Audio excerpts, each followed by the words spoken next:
বিসমিল্লাহির রহমানির রহিম।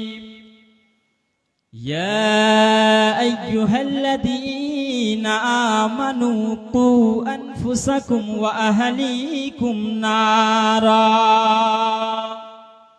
আল্লাহ তাবারাক ওয়া তাআলা বলছেন, হে সারা বিশ্বের ঈমানদারেরা, তোমরা নিজেকে নিজে আগে জাহান্নামের আগুন থেকে বাঁচিয়ে নাও।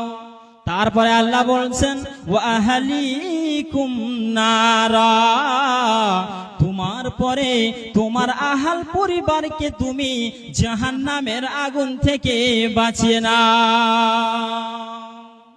খুব মনোযোগ সহকারে শুনবেন। আল্লাহ কি বললেন?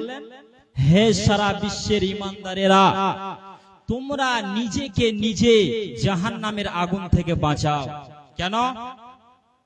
এই জন্যে যে জাহান্নামকে আল্লাহ তাবারাক ওয়া তাআলা মানুষ এবং জিনদের জন্য বানিয়েছে।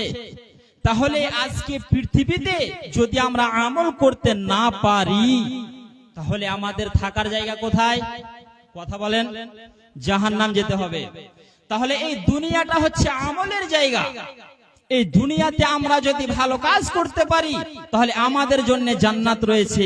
আর আজকে দুনিয়ার মহাব্বতে পড়ে গিয়ে আল্লাহকে ভুলে গিয়েছি, সুদ জেনায় ঘুষে আমরা ডুবে পড়ে আছি।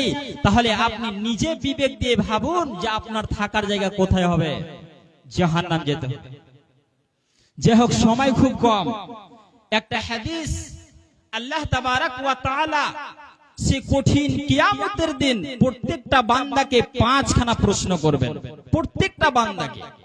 আর যতক্ষণ পর্যন্ত সে আদমের সন্তান, আদমের ছেলে মেয়েরা উত্তর না দেবে, তো আল্লাহর নবী বলছেন আল্লাহর সামনে থেকে এক পা আগানো পিছানোর ক্ষমতা থাকবে না।